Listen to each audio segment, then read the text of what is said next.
aucun bruit. Ça me semble calme. J'étais dans la pénombre. J'éclairais comme je pouvais avec ma lampe torche. Un rez-de-chaussée avec 5 ou 6 pièces à vue d'œil. Et il y a un étage.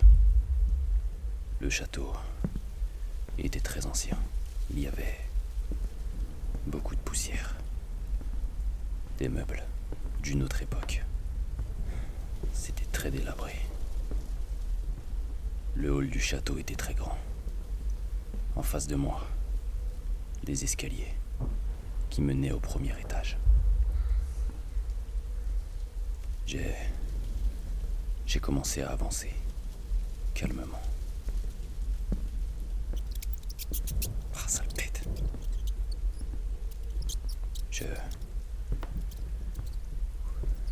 Je suis arrivé au niveau du salon. Une pièce, un peu isolée des autres.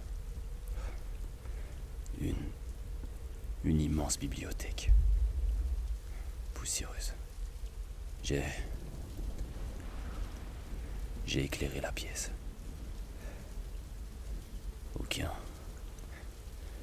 Aucun signe de vie. Tous les meubles sont usés. Le canapé déchiré. Je me suis rapproché de la bibliothèque.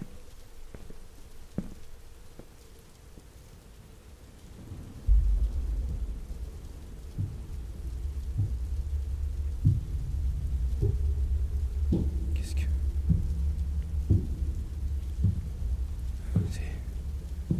C'est quoi ça?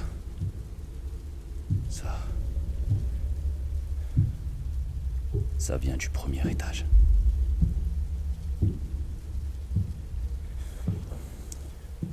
Quelqu'un descend les escaliers.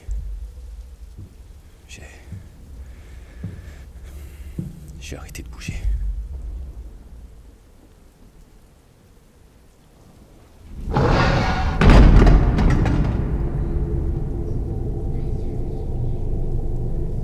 La porte du château venait de se refermer. Je vais aller... Je me suis arrêté. Je ne voyais rien. J'ai éteint ma lampe. J'étais dans le salon. Quelqu'un vient d'entrer dans le château. Plus aucun bruit. Faut que j'aille voir ce qui se passe.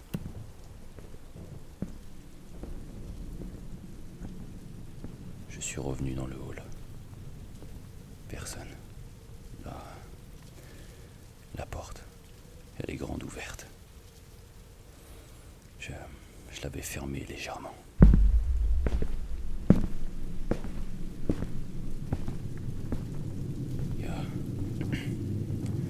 Y a quelqu'un? Aucune réponse. C'est le bois qui grince. Calme-toi. Reprends tes esprits.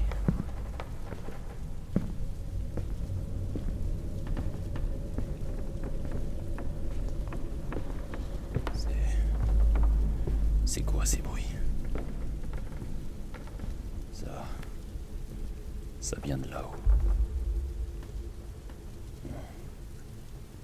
On dirait que ça s'est arrêté. Faut que je monte voir à l'étage. Je me suis dirigé vers les escaliers. J'ai regardé derrière moi. La porte d'entrée était toujours ouverte.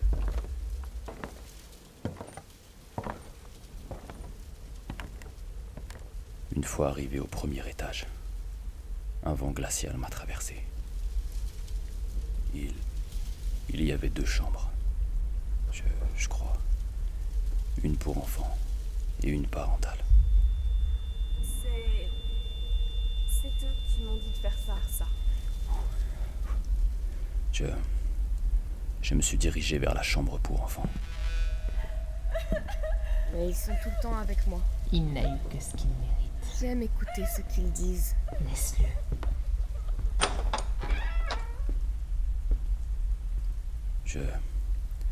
Je suis entré dans la chambre. Elle était figée dans le temps. Des peluches par terre. Le lit, le bureau, ça remonte à des années. J'ai ramassé la peluche par terre. On dirait qu'il y avait des traces de sang séchées dessus. Je l'ai posée sur le lit et j'ai regardé les alentours. Le bureau, il y avait des dessins posés dessus. Sans doute les dessins de Meredith, étant plus jeune. Elle s'était dessinée au centre de la feuille. Elle était dans un cercle et autour d'elle, j'arrive pas à dire ce que c'est, comme 4 ombres qui l'entouraient. Calme-toi. Je suis sorti de la chambre. Je suis allé au niveau des escaliers et je suis descendu. La porte du château était fermée. Putain! J'ai tenté de l'ouvrir. Impossible. Elle était verrouillée. Elle m'a enfermé. Les fenêtres, elles sont scellées. Calme-toi. Faut que je trouve une autre issue. Faut que je prenne mes médocs. Calme-toi.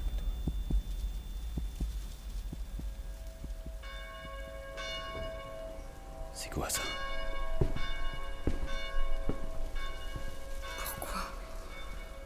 Pourquoi moi?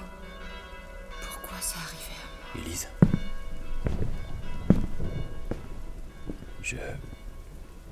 J'ai cru entendre la voix d'Élise. On dirait que ça venait de l'étage, de la chambre parentale.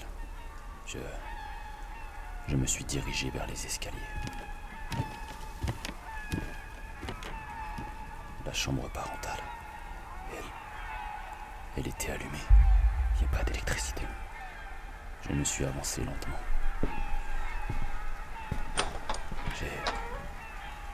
J'ai poussé légèrement la porte. La lampe de chevet était allumée. Au milieu de la pièce, Élise, assise sur une chaise, les mains ligotées. Elle n'avait aucune émotion. Des larmes de sang coulaient sur son visage.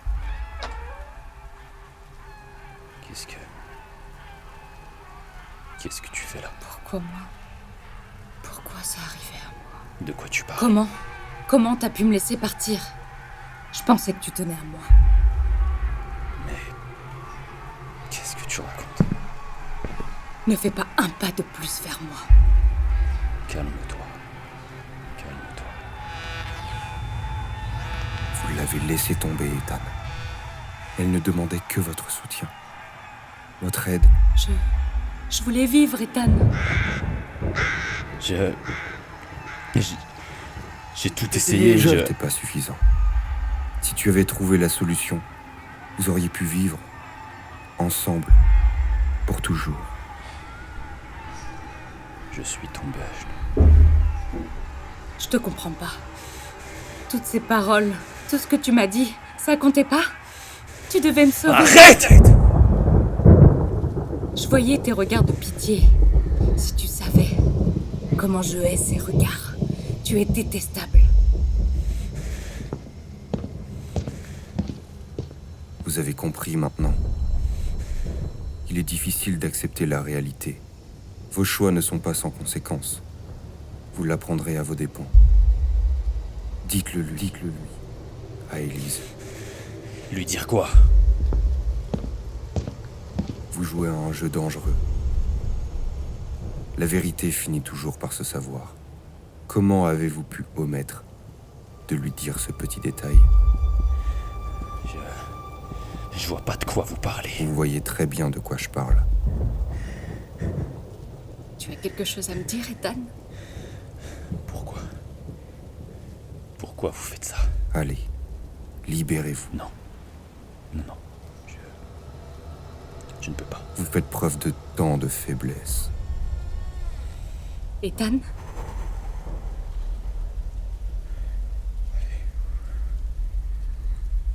Élise, j'ai eu une discussion avec ton médecin. Et on aurait peut-être pu améliorer ton traitement.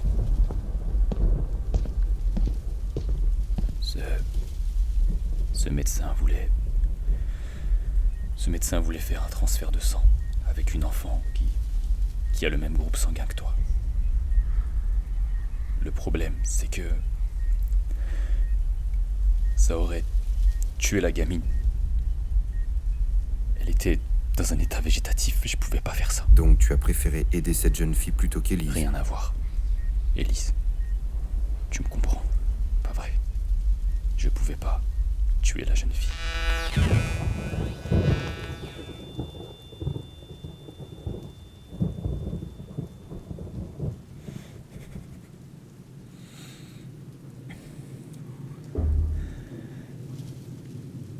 J'ai levé la tête. Plus personne. La chambre était vide. Qu'est-ce qui vient de se passer? Je me suis relevé et j'ai ramassé ma lampe. Il faut que je sorte de la chambre.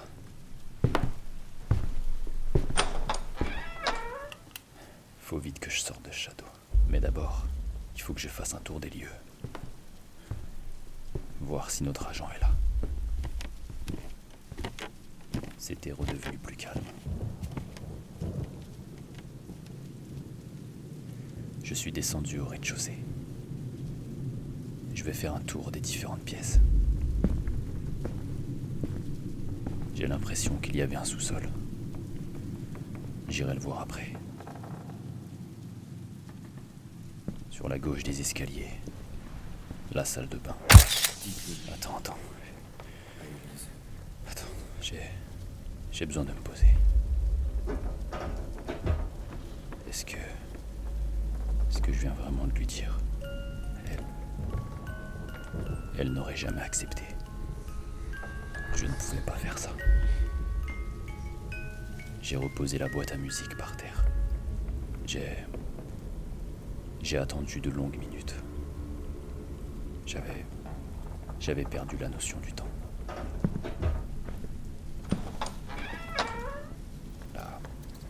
La salle de bain était sale. Et il y avait des rats qui traînaient dans le coin. Je suis ressorti. Sur ma droite, un couloir. Je ne sais pas où il mène. J'y vois presque rien. Je vais retourner dans le hall. J'ai éclairé le plafond. Le château était immense. Faut vraiment que je me ressaisisse. Tout se mélange. J'ai commencé à entendre un bébé pleurer. Ça vient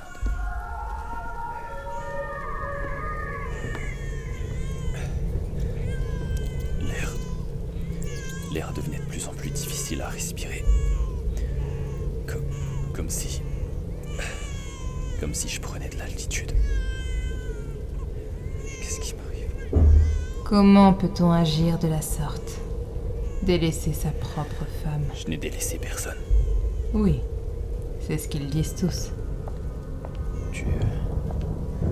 Tu ne sais rien. Je sais que si tu avais accepté cette injection pour ta femme, tu lui aurais donné une chance de vivre. Mais tu as préféré laisser une chance à cette gamine. Elle est morte, tu le sais? La jeune fille. Faites-moi sortir d'ici. Mais qu'est-ce qui t'en empêche? Toutes vos portes. Elles sont verrouillées. Sont-elles verrouillées? Ou tu as décidé de les verrouiller. Arrête avec ton charabia. Tu m'as enfermé ici. On arrête de jouer maintenant. Je me suis relevé. Et j'ai repris ma respiration. Je me suis dirigé vers la porte d'entrée du château. J'ai pris la poignée. Et j'ai commencé à la tirer.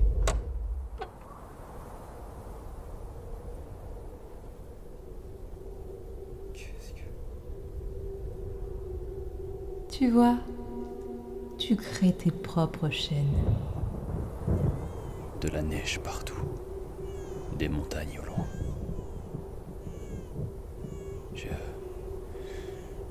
J'ai refermé la porte.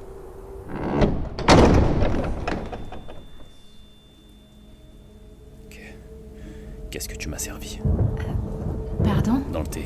Quel thé? Le thé. Dans ta maison. Je ne comprends pas. Je ne t'ai jamais fait rentrer chez moi. Faut que je prenne mes cachets. C'est les 2 derniers. Maintenant, tu vas devoir faire un premier choix. Tu acceptes ou tu refuses? Non. Je ne jouerai pas à ton petit jeu. Oh, mais tu n'as pas le choix. Le décompte a commencé. Quel décompte? Dans la chambre parentale, à l'étage, il y a un bébé dans un landau. Dans la chambre pour enfants, il y a une jeune fille de 13 ans. Attachée, clouée à une chaise. Attachée, clouée à une chaise. Lequel de ces 2 êtres veux-tu sauver? Les sauver de quoi? Les sauver du monstre.